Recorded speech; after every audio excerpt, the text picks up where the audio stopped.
Hello there, everybody. Yeah, jamming out to Gypsy. What a group. I'll tell you what. Yeah, groovy sounds, as they would say. And welcome, everyone, to a happy prosperity day. It is Monday, and reality could not be any stranger. So, yeah, let's see as I get all the way over here. I'm over there. I'm everywhere. Hey, Steiger, send you a message from the future. It's sunny and bright. Hello, everybody. Again, thank you for stopping in and dropping in and tuning on and turning on and adding to the flavor of the energy. And it's beautiful here, folks. Thank you. Speak in favor over us all. Nothing missing, nothing broken. We speak that because we really are in a very, if this is reality, we've been doing our Sunday night thing with the group, and it's amazing because you come out of that, and I don't know, for it's different probably for everybody because remember, it's all mental, everything, even death. We lost our little Bubba over the weekend, and it's yeah. But I was struck with this thought. I'm sure we've all had it, that so we live in what is said to be reality. Reality is defined by, I guess, the five physical senses, defined by a set of laws, and this defines reality. However, we all have come to this point to realize that, okay, if this is reality, wow. I mean, are we at the very bottom or the very top of that ladder of where reality would be rated? Because if this current reality is reality, actual reality, you know, it's no wonder that there is so much fear. Was having an exchange with someone in it comes in all forms.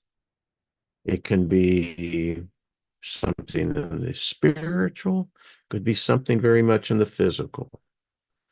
Um, we've all been deceived. Uh, Individuals that have come into our lives and where an act of deception has taken place. We know what that feels like. And today, we live in a reality that is basically deception based. Deception carries ideologies all the way to transcendence in itself. Book of Proverbs is replete with descriptions of deception. And the true definition of deception is one who operates in a state of fear. Because if you're deceiving someone or something, then you are trying to keep them from the truth, whatever that truth may be defined.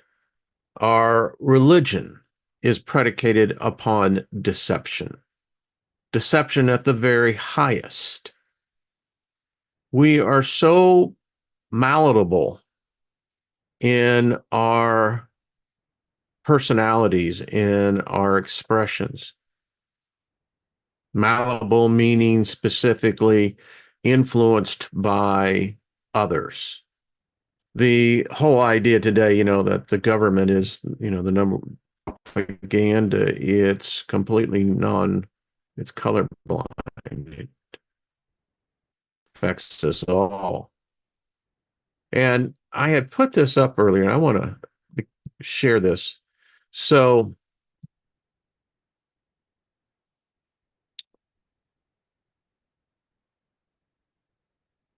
Icarus, I think we all, if you've not ever read this, it's something to ponder and consider. And even if you have, what were your answers?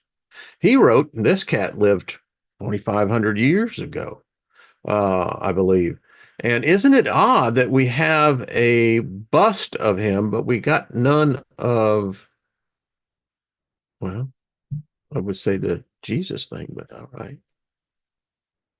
Anyway, he pondered and he wrote, he says, is God willing to prevent evil, but not able? Then he's not omnipotent.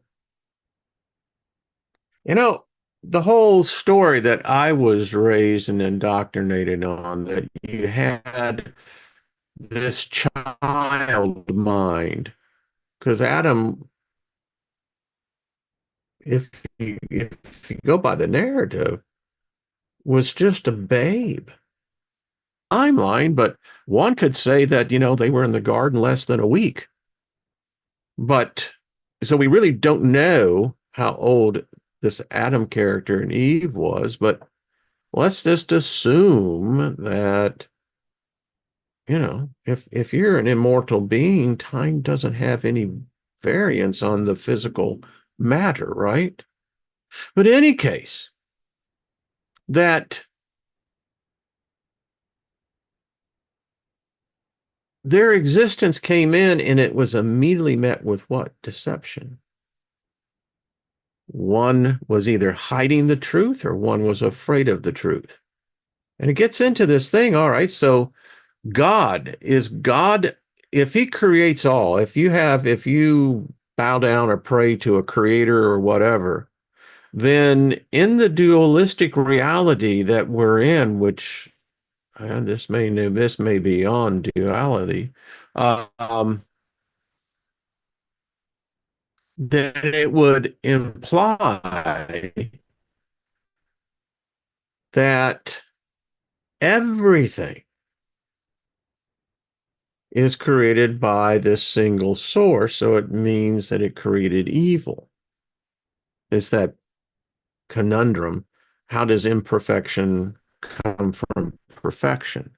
And how can imperfection ever become perfection?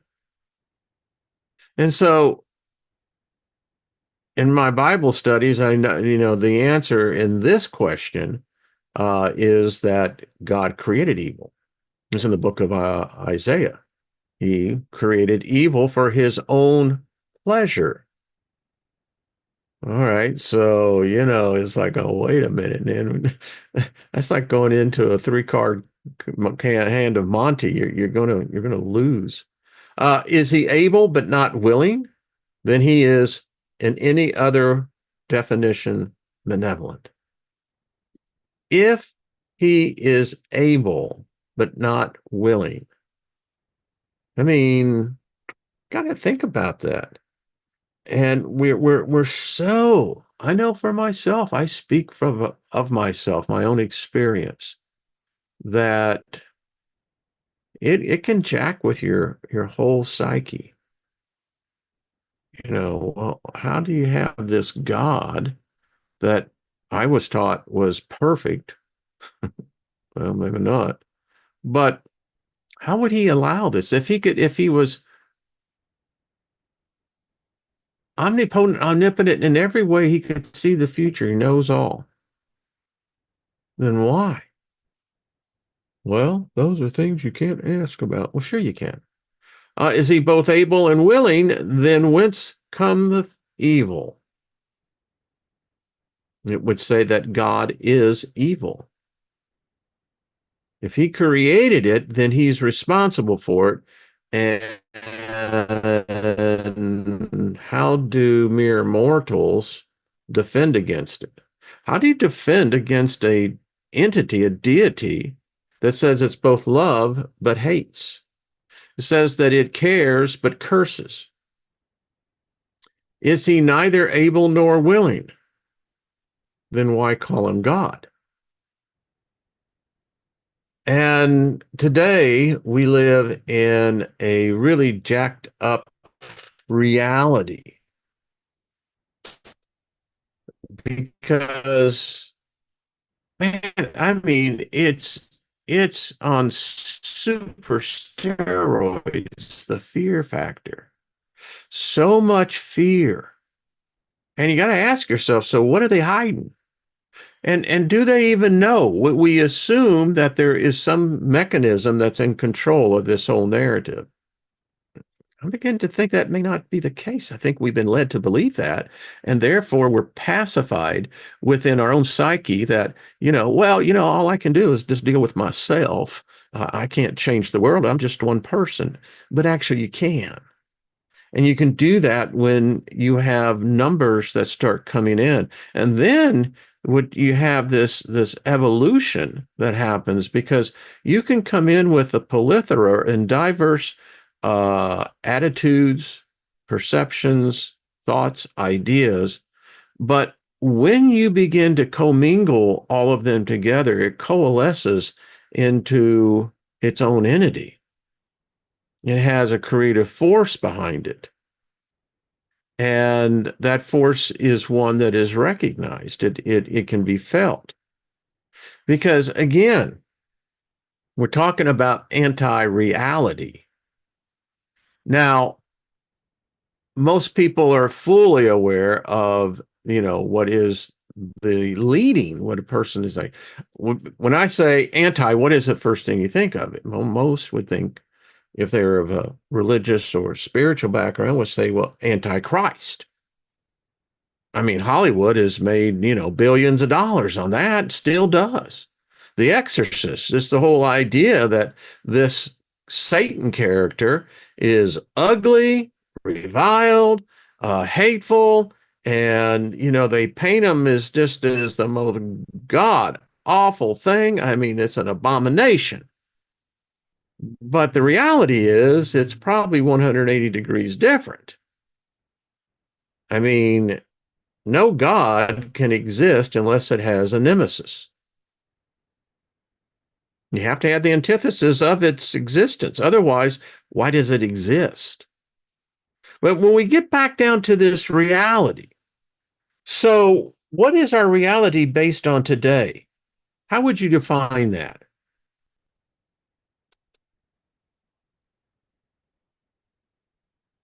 Think about that. By the way, I want Rick.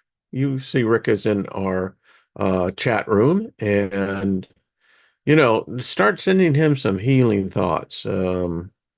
He has some,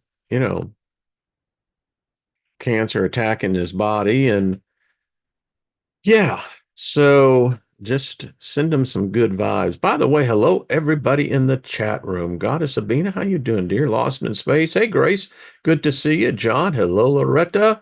I got to tell you what, we got a freaking phenomenal, this group, what this community has built. Just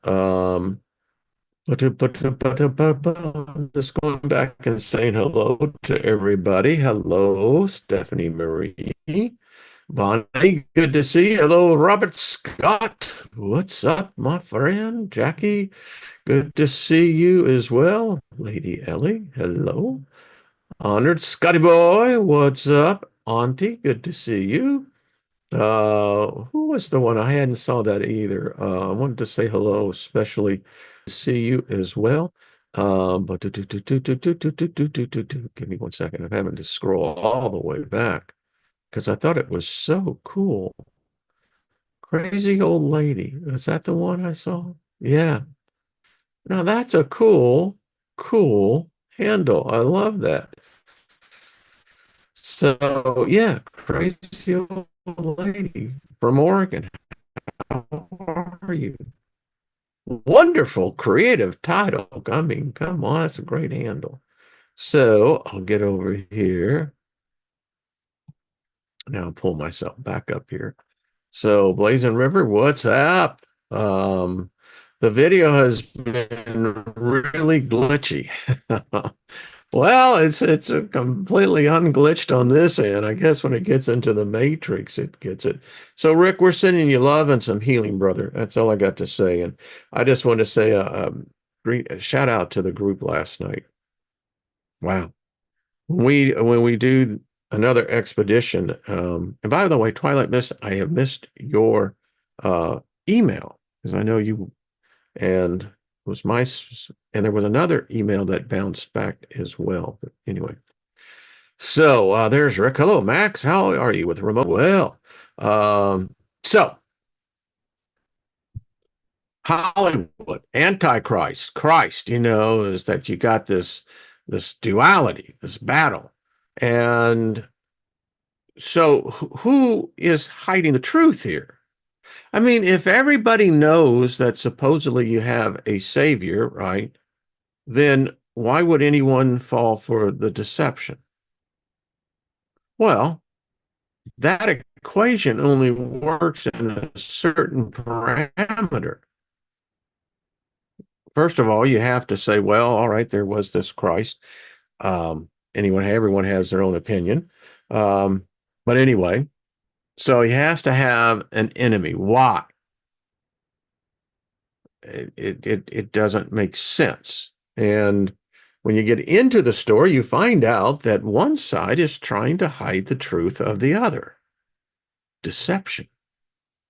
Um, we take these trips together as groups into the astral, and I'm always drawn back to the fact that, I at one time was an intercessory prayer warrior, and we never asked for any protection. We were going in to do battle. You know, you had the protection on you, you know, Book of Ephesians, right? And it really worked. I mean, we saw ourselves literally putting on these helmets, putting on these breastplates, having, special boots, and, this with these swords that were, thanks to Star Wars, now you can see how these swords can be extremely powerful weapons, right? And we were going in to do battle. And that's how we took it. And remember, the first law, the universe is mental. It's all mental. But boy, what were we doing there? Were we going into a different place? Get ready for this, a different time. I mean, we're doing spiritual battle, right? Into the ethereal realm, the astral realm. So technically, aren't we also doing anti-time, antimatter? Unless you're saying matter is only of one state, that it can't be applied to a non-physical state. Um, I mean, think about this. Because we have anti-government, all governments have groups, individuals, etc., that are not in favor of, current policies or, mandates, edicts, etc. And of course, you have antimatter. I mean, anyone who was a follower of Gene Roddenberry, either his books or subsequently his screenwritings, we know that the Starship Enterprise was powered by, antimatter, dilithium crystals, right? Maybe the guy really was onto something. Maybe he was truly a time traveler. And then that gets into this whole thing. And then you get the annihilation theory, right? Where two states of an opposite position can, if they touch. So if that applies in theoretical mathematics, then you could never have God, which would be pure. I don't know. We don't know what a God of pure goodness is. We don't. Um, we really don't. We really don't know what love is. Is it any reason then to think that we as a species, since we really don't know what love is, because love to these gods carries a high risk. You piss it off and you're gone. It really sucks. You have a religion that's predicated on love, but it's anything but love. And, if you have unconditional love, then how can there ever be a condition applied to love? If love is unconditional and love basically covers a multitude of sin, right? That's what the saying is. Then you would never have judgment. Would be no need for it. But that's not how it works here. I know I come out of that religion. It always amazed me how many people of that persuasion would be the first to tell you that they got the golden ticket, they're saved, and very quickly tell other people to go to hell. And if you really think about it, hell would be a place that would actually have more people to it than a heaven. So, what makes you think that wherever we go, and I think this may exist into the ethereal realm, the astral realm, we seem to be like a virus. We change the very reality. I mean, death. We're part of the animal kingdom. We again lost our Bubba, but that dog had a spirit. He was very unique. I have no doubt that he still exists. At least his pillow's down here, and I swear a while ago. But anyway, so if hell is going to be this place that seems going to have a whole lot more people, that even the very thought of the structure of hell is nuts. I mean, if Satan is this creature of pride, why would he take God's reject? That would be offensive to him. He's above God. Why would he get strapped with humans? Humans are truly a pain in the ass. I mean, we're so contrite. We're hypocrites. We're liars. Humans love to lie. I mean, we do it without even thinking about it. So lie is a form of deception, in which then gets back to then what is the truth that's being hid? But again, why would a higher entity want to be burdened with a bunch of human, and if you're saying the soul, then why?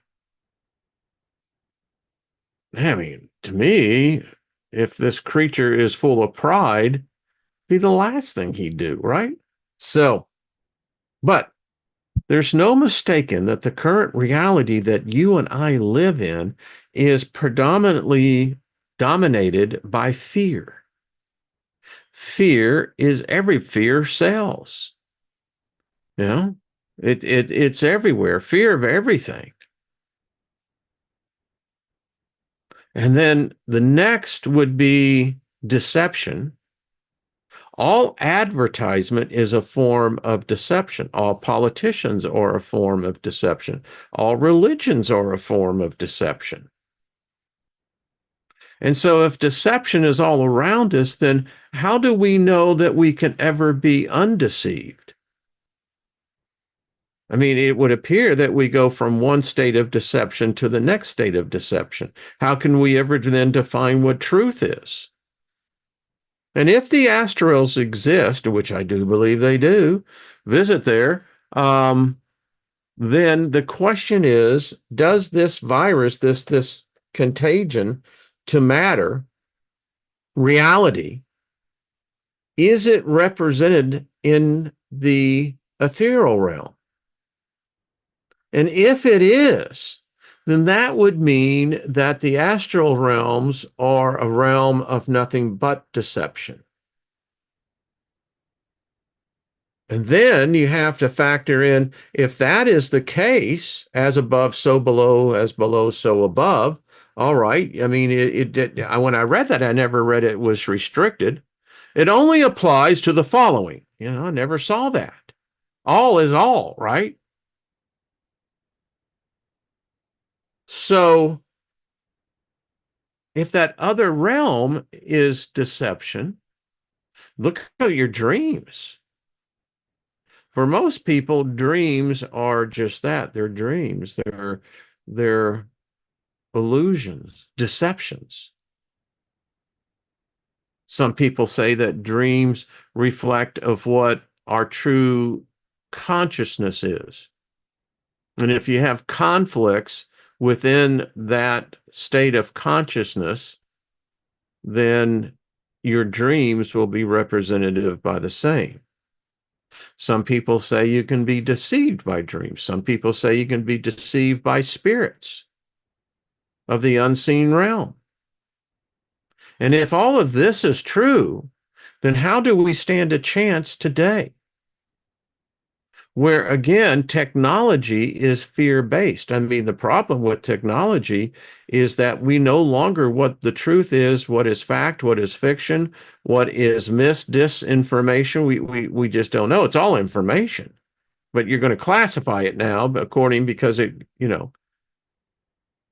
and the way that it's moving into a virtual reality where AI now is defining what reality is, we have to begin to question then, what reality are we speaking of? I am of the camp that believes that this is not reality. This is not what reality is supposed to be. We live in an alternate anti-reality, and the conflict then becomes, how do you reconcile that? If you have the spatial sense within that you can see that this reality isn't, and yet you can't quite define what the actual reality is, that doesn't come as any surprise. The problem is that what we all recognize is that we're in this anti-reality, which they call reality, is that we're still a species with amnesia. We don't know what our beginnings were. A lot of theories, a lot of hypotheses out there, but we don't actually have the answer. Why? Is this state of amnesia, which is now being blended into our reality, what is the problem? Why? Who did this to us? Did we do it to ourselves? Did we encounter something as a species that was so terrible, so frightening, on such a scale and level, that we as a species purposely did this to us so we could not remember that horror? And if that's even remotely possible, then that means we're still living in that horror. But we have amnesia. That part of us, which would be the sense of fear and flight, survival, would be going off, and many times it does. And then, if reality is based upon what the five physical senses and by our laws of science tells us that this frames what reality is, we still don't know about the brain. So many things about the brain we just don't know. And isn't that interesting? We occupy bodies that have these brains, but we never get the manual for it. And we really don't know what to do with these brains. Most of the time, people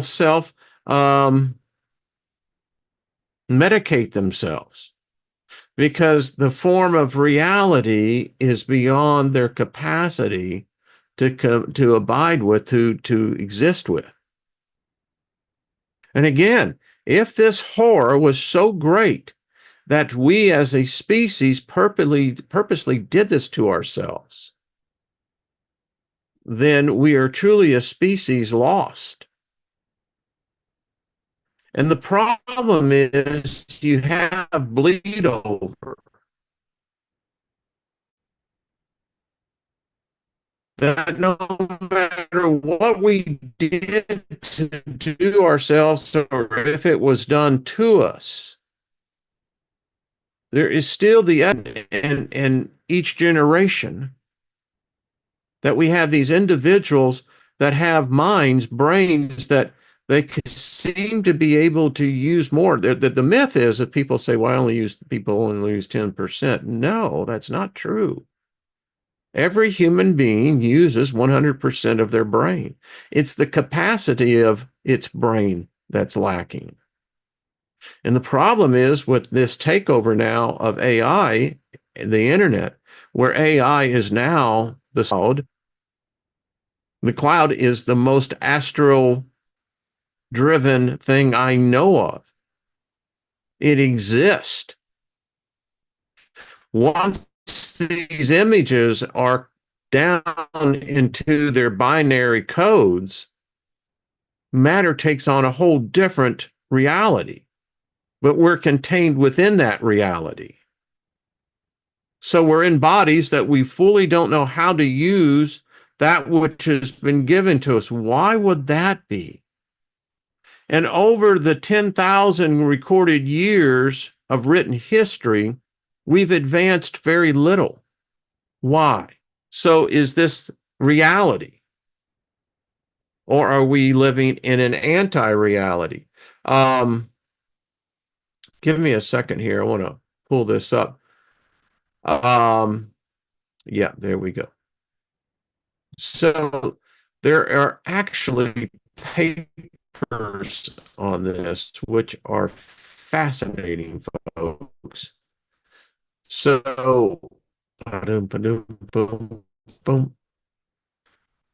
So this is a paper of a gentleman that was getting his, I believe he's going for his doctorate or maybe a master's. The realist and anti-realist approach to pluralism in a scientific discovery. And yeah, he's a master of philosophy. And I'm not going to go through this whole paper, but it is very interesting because we now know through such, again, Hollywood putting this out there, the Matrix changed everything. The Matrix opened up new thoughts in science.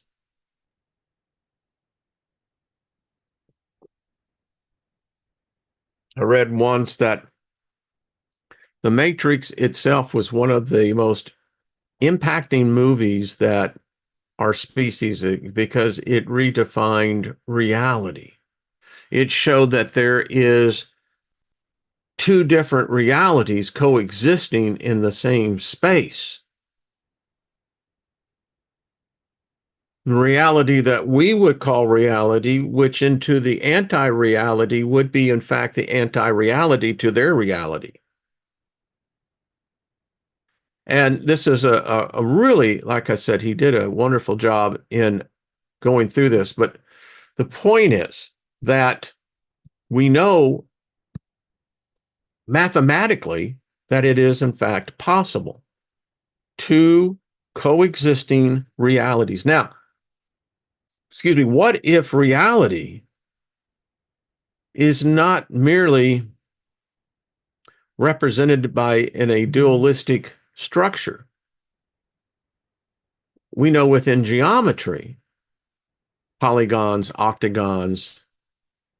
From there, we get the sacred geometry that comes into it. So is it possible that we could have an unlimited amount of realities, each becoming its own truth of reality and having the opposite of the antithesis, which would then be considered one in the whole? But what if you had an infinite number of those? And what if it was then possible that you could come in, because if you buy the story of the Antichrist, what you're talking about is basically the insertion of a different matter. I mean, D-Wave computers. I covered that 10 years ago, looking back in the archives. And in that video, I explained how this God chip was going to change reality. And when their founder and CEO president at the time, Gordy Rose, as he said, when they turned it on, he said it was like kneeling before an alien god. And they have it's in their writings. They have said that they have gone into other realities, other dimensions, other planes, and they have brought substance back with them through this God chip. Now, if that is true, it would begin to almost immediately alter reality itself, because we've brought an alien substance back into this plane of reality. And then this whole idea of Satan, Jesus, they're brothers, depends on what the story is, right? That one could never conquer the other. Because if the other tries to consume its antithesis, it would cease to exist as well. And in this, it's a great book. I've referred to it a number of times, but it's just so freaking cool out there. And I like this. It says, if you are not a part of the problem, you are a part of the solution. Ergo, if you are not a part of the solution, you were a part of the problem. Acton, transgressors beware. Anyway, I want to get this because each one of these is a section that I'm going to have to really get into this one because it's very interesting how he writes on this. Fundamental precepts. What is being? I mean, how do you define being?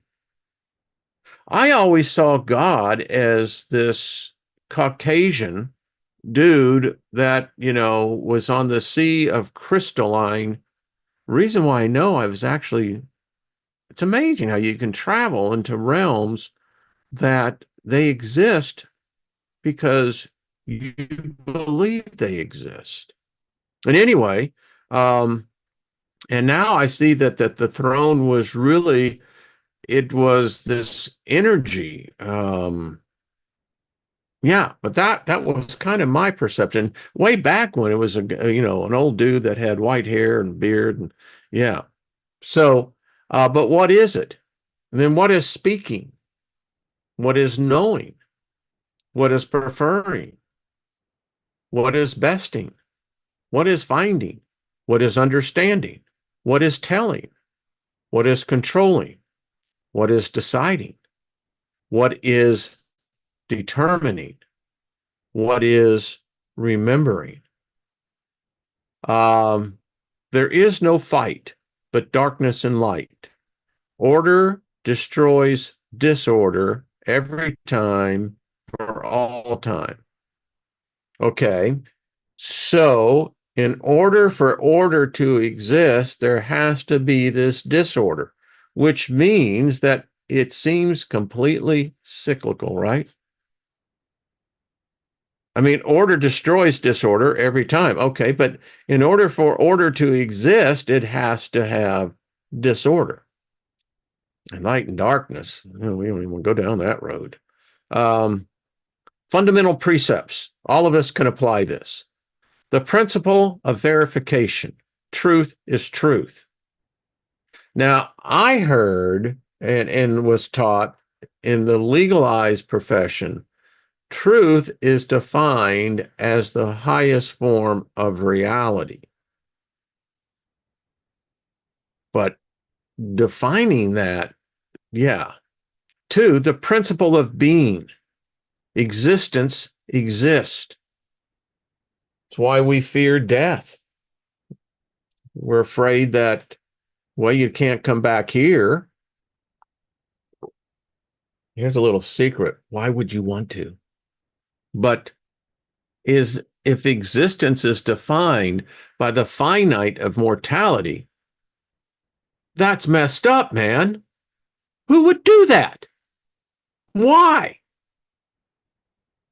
That's why I go to the astrals. These are the questions that someone's got to have the answer. Um, the governing principle, the law of law.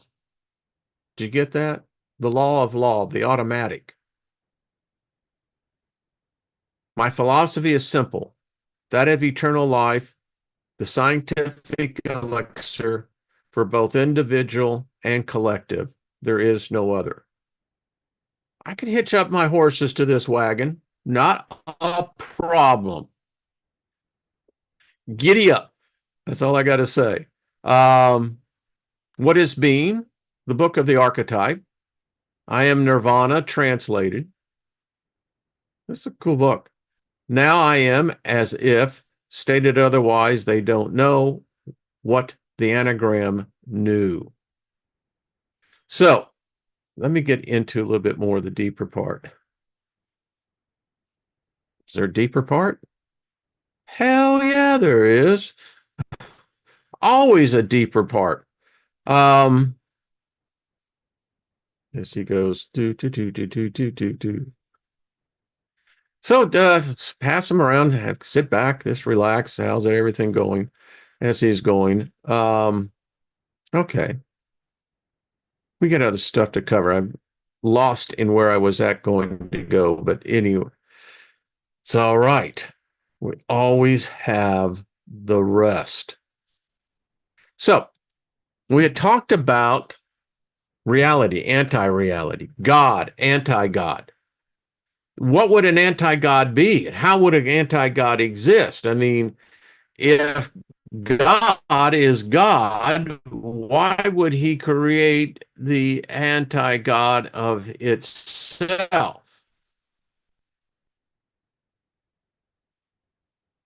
And if we look at the earth in what we're now, we know that the earth itself seems to have had quite a few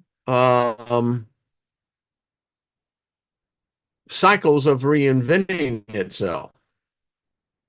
And the question is, in any one of these periods where we saw these upheavals, did man survive? Did humans survive? The answer seems to be yes. And then that gets into that whole question, then how did that happen? And if that is true, then was God part of this, or was it the anti-God? Philosophically, if we look at this, if this reality we're in right now, we've got humans who all they do is lie. We've got humans that are making preparations for the next world war. Why? What human has the right or position as to say that they're going to do actions that's going to result in the death of any humans? Why? If this is defining reality, it's the old expression, life is hard, get used to it. Why? Well, you could go back and you could look at some of the answers that our species has grappled with, and the best one they've come up with is, well, the very God that created all this cursed it. Why? And if this reality is heading into the subjugation of every human being to an unseen power, an unseen entity, is that just a new version of it? Is this is what has been going on for how long?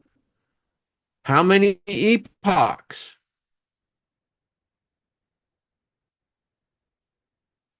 I don't know. I have thoughts, but you have thoughts on this as well. And I don't like the conclusions that they're saying. And then I look at this as us. I mean, we come in here, we are free thinkers. They know who we are. We have a pretty good idea who they are. But the frequency that we put out, it bucks the system.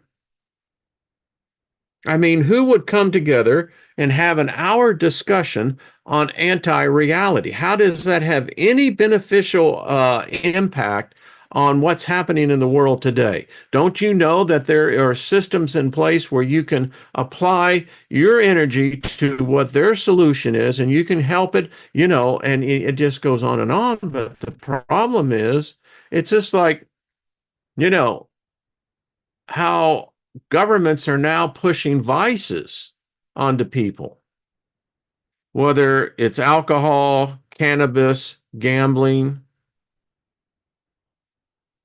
You think that the government is pushing out these vices, knowing that it's not really good for the most part, but yet they tax it and they tell you it's for the good of the children because it'll go to education. The problem is we keep on throwing billions of dollars into education, and the education continues to decline at a rate unprecedented. But that's reality. We have a reality where you have a choice of God, but it's now becoming very uncool to really have God as a subject. Well, because, God doesn't fit into the equation. And then reality says, well, but if you're not of that persuasion, we can provide you a number of gods that may fit your fancy and fit your point of view. That's reality.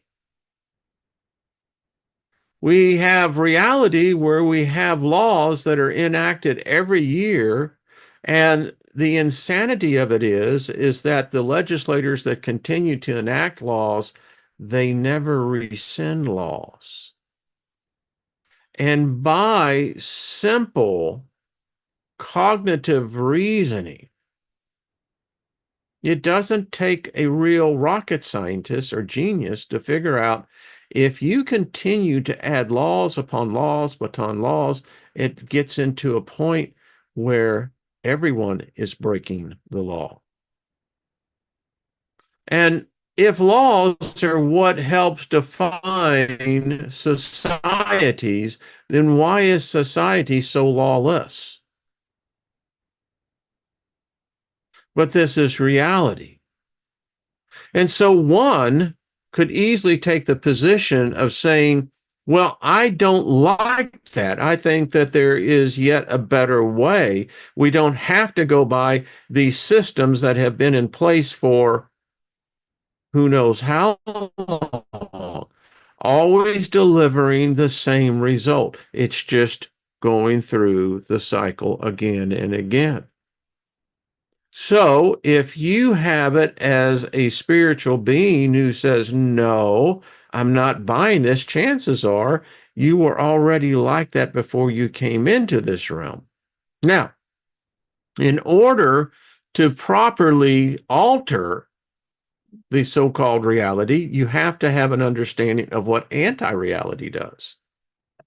And so anti-reality exists into a version of anti-reality, but still be reality.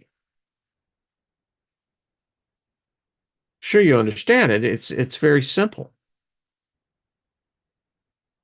And if we can come together with this thought that is beginning to spread, which is a natural progress of beginning to understand that the current system isn't working. And why participate in the current system? Well, you have to participate because you still have to know how that system operates and how it navigates.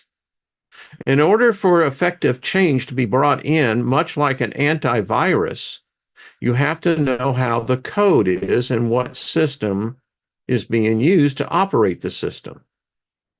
But once you have those fundamentals down, now you can go into the astrals, you can go into other places, and there are and is knowledge that's not yet known to our species even today. Where does the time go? Hey, Trina, what's up, darling? Good to see you. Hello, Nina. That's Dr. Hughes says, law is the mechanics of reality, policy is the man-made rules, distinction. Well, so let's just get a hello, Lord. How are you? Good to see you. Happy Canadian Thanksgiving. So if law is the mechanics of reality, then we have to come back and then define what that reality is. Isn't that part of the equation? So if I have a law, which is the mechanics of the reality, I have to be able to define what that reality is in order to apply the law of mechanics to that reality. You said policy is man-made rules. Exactly. That's what I was just saying. Um,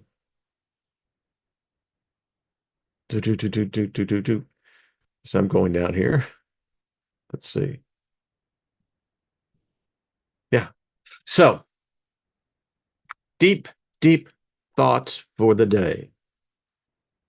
And again, if all deception is actually operating in a state of fear, then wow, it tells me that who's ever in charge of this is anything but love. I contend that I don't believe humanity really knows what love is. We've adapted a form of love in the harshness of the circumstances of what reality is. But I don't think it's the original. I think that sadly, when either we did it or something else did it in giving us amnesia, I think we lost that knowledge. We've done our best to try to reconstruct it, but it still falls short. I can't find anybody that is actually following in love. And my definition of love, and I think it's a pretty accurate one in the Greek, would be, and using, yes, the modern day Bible, but it still applies here, is 1 Corinthians 13, 4 through 8. I haven't seen any humans operate in that. I haven't ever seen a God operate in that. Part of my quest of going into the astral is to find the God or goddess of love. Because I don't see it here. I don't see there is no religion of love that I can point to. And I will contend and argue that we don't know what this God of love is. It's apparently very suppressed. It's fought against. Our species hates it for some reason. It's only small groups or in times of extreme stress, danger, or destruction that it seems to find its light, but that light is never allowed to continue. It always is dimmed out. I'd like to find out who this God of love is. It's certainly not the God of Jesus. Jesus is not a God of love. Maybe y'all are reading a different translation, but I can take you to chapter and verse in the book of Matthew, the book of Luke, the book of John, etc., where this Jesus said he did not come to bring peace, but division, and by the sword. He came to divide husband from wife, son from a father, daughter from the mother, governments. And if he's the son of a God who created evil to begin with, then exactly what is he saving us from? His God, himself, us?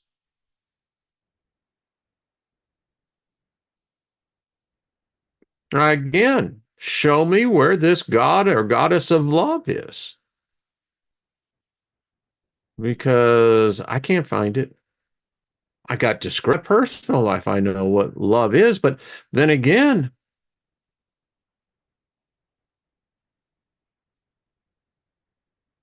I'm just reading some of the comments.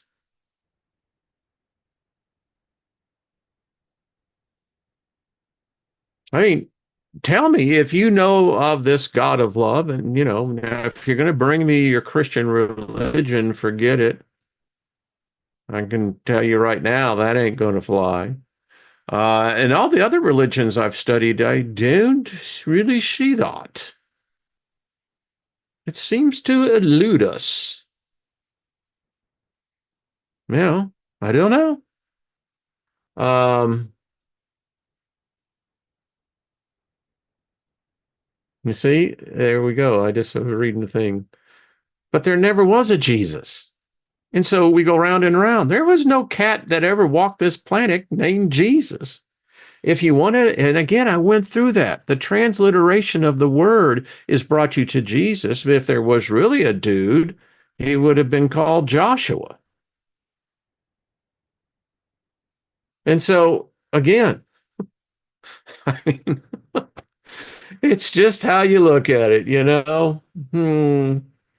Uh, what's love got to do with it? That's what I'm talking about, you know? I mean, I'm just asking the simple questions, folks. I mean, I understand. I was in that indoctrination about the Jesus person. Oh, man, and I do. Sometimes I get the emails. How could you do this? Took your name right out of the Lamb's Book of Life. Yeah, but if there's the Lamb's Book of Life, the Lamb got slaughtered. Well, that's because he's going to have renewal of life. Well, you're still basing it on death, murder, blood. No, thank you. How am I supposed to be spiritual when you're bringing blood into the situation? I mean, hmm. I get you, Shirley. I know. It is a program, too. Lostus says, love is the realm of pure wholeness with all. And I'm not arguing that. I mean, if that would be the definition of love, yeah. I mean, again, I contend that we really don't know what love is. We as a species can't even define it as a species.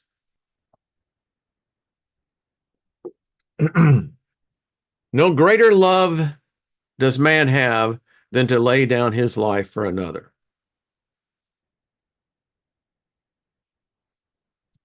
Okay, so let's just stop and analyze that one. You're still talking about death, killing, and that somehow gives you a ticket to get to the front of the line. I mean, come on. I'm sitting here on the Group W image. I mean, what? And and maybe it's just me, but I look at this going, you've got to be kidding me. So that's love. Well, it's sacrifice, Swain. Okay. But if I'm sacrificing, then that means there's the evidence and foundation of lack, right? Because I'm sacrificing.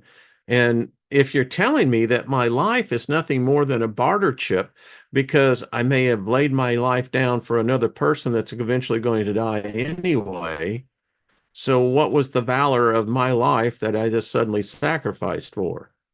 And to whom am I sacrificing it to? And for what reason and for why? It's just a messed up system.